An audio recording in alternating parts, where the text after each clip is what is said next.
মই টেনশ্যন ল'ব পাৰোঁ, সেইকাৰণে 7 বছৰৰ পৰা বিজনেছ কৰি আছোঁ। হেল্ল' মোৰ ইউটিউব ফেমিলি, আকৌ আহিছোঁ মই নতুন ভিডিঅ' এটা লৈ। বহুতৰে মনত প্ৰশ্ন আহে যে জব কৰিলে ভাল হয় নে বিজনেছ কৰিলে ভাল হয়। ব'লক আজি ভিডিঅ'টোত কথা পাতিম কোনটো কৰিলে ইজি হয়, জব কৰিলে ইজি হয় নে বিজনেছ কৰিলে ইজি হয়। প্ৰথম আৰম্ভ কৰিছোঁ জবৰ পৰাই। জব মানে হৈছে আপোনাক আপোনাৰ ফেমিলিটোক গোটেই লাইফ টাইম চিকিউৰিটি দিব। আপোনাৰ লাইফটো পুৰা ষ্টেবল হৈ থাকিব, একদম এনেকুৱা ষ্টেবল সমতল, পুৰা ফিক্সড মানে।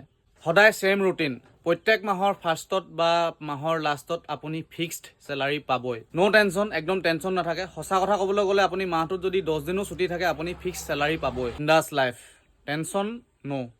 কিন্তু তাতো এটা প্ৰব্লেম আছে। আপুনি য'ত জব কৰিব সেই কোম্পানীটোৱে যিমানেই প্ৰফিট নকৰক কিয়, আপুনি কিন্তু সেই ছেম চেলাৰীটোৱে পাব।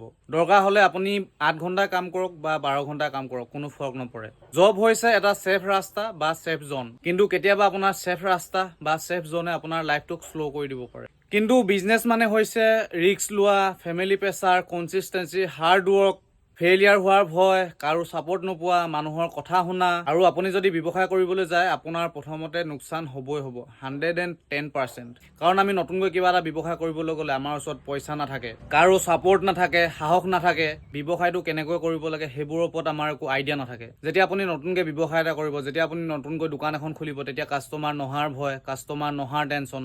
যেতিয়া আপুনি ব্যৱসায় এটা কৰিম বুলি চুজ কৰে আৰু যেতিয়া আপুনি ব্যৱসায়টো কৰে, আপোনাক ব্যৱসায়টো 1 বছৰ টেষ্ট কৰিব প্ৰথমতে।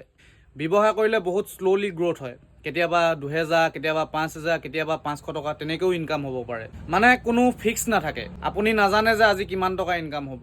সঁচা কথা ক'বলৈ গ'লে ব্যৱসায়ৰ লাইনটো বহুত শ্ল' হয়, কিন্তু যদি আপুনি ব্যৱসায়টো কণ্টিনিউ কৰি থাকে, এটা সময়ৰ পাছত আপুনি বিচৰা সকলো বস্তু দিব ব্যৱসায়টোৱে।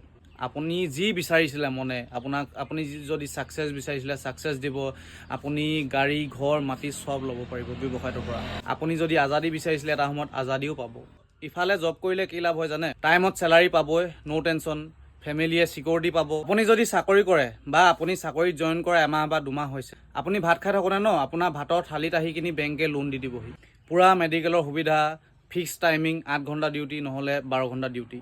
আকৌ আনফালে ব্যৱসায়ত ষ্টাৰ্টিঙত লষ্ট, এগালমান টেনশ্যন, এগালমান দায়িত্ব। ব্যৱসায় এটা ষ্টাৰ্ট কৰিবলৈ গ'লে বেংকৰ পৰা লোন নোপোৱা, কাৰো ছাপোৰ্ট নোপোৱা, বহুতে দোকানৰ বাকী খাই দোকান ডুবাই দিয়া।